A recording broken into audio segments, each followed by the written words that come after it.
My name is Miss Caroline. I'm a children's librarian from the Coolidge Corner Library at the Public Library of Brookline, and I am so happy that you have chosen to join me tonight for a scary story. Most scary stories that we tell are about people who were either in places they should not have been, or who were doing things they should not have been doing. But this story is about neither of those things. This is about someone who was in exactly the place they were supposed to be, doing exactly what he was supposed to be doing. This is a very old story that we trace back to the British Isles. It has been retold by countless voices, but the one that I am going to share with you tonight is based upon the version by Paul Galdoni, which was published by Houghton Mifflin Harcourt.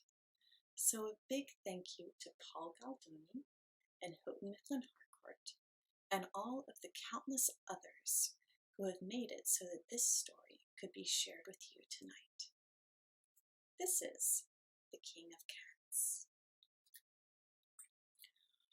Once upon a time, an old woman waited next to a large black cat, next to a fire, inside a very small, dark cottage.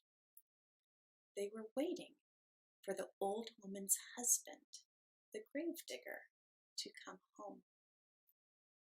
They waited and they waited until finally the door to the cottage slammed open and the gravedigger ran in, and he said to the old woman, "Do you know who Tom Tildrum is?"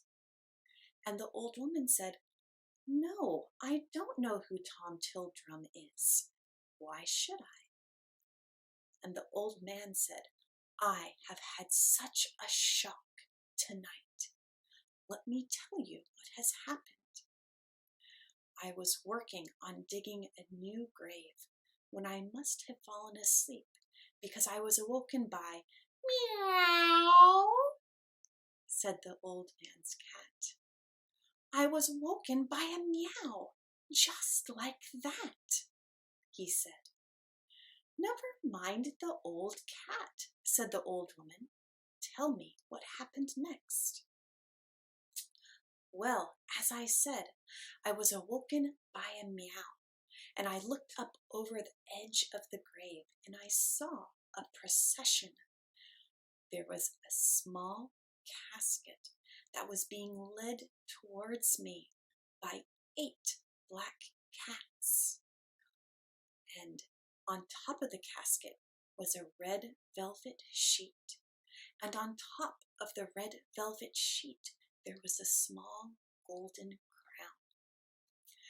The procession was being led by a large black cat out in front, and he looked, and the old man stopped, and he looked at the black cat next to his wife's feet, and he said, 'The cat looked just like our old Tom.' 'Never mind our cat,' said the old woman. 'Tell me what happened next.' And the old man said, 'Well, as I said, there was a small casket being carried by 8 black cats. It had a red velvet sheet on top, and on top of that it had a small golden crown, and it was being led by a large black cat in front, and every third step that they took, they said, meow,' said the old black cat. 'They said meow, just like that,' said the old man. 'Never mind the cat,' said the woman. 'Tell me what happened next.' As they got closer and closer to me, I could see them more clearly, and I saw that their eyes were glowing. They were glowing green, just like," and he stopped And he looked at their cat again, and he said, "Just like old Tom's eyes have started to glow." And the woman said, "Never mind old Tom. Tell me what happened next." And the old man said, "The cat in front came up to me, and he said in a high, squeaky voice, 'Tell Tom Tildrum that Tim Toldrum is dead, and Tom Tildrum is now the king of cats.'" And as soon as the old man said that, the old cat jumped up from the woman's feet and grew to be half as tall as their house, and he said, "At last, Tim Taldrum is dead, and I, Tom Tildrum, am the king of cats."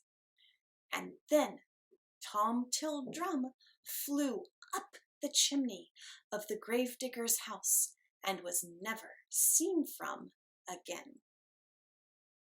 The end.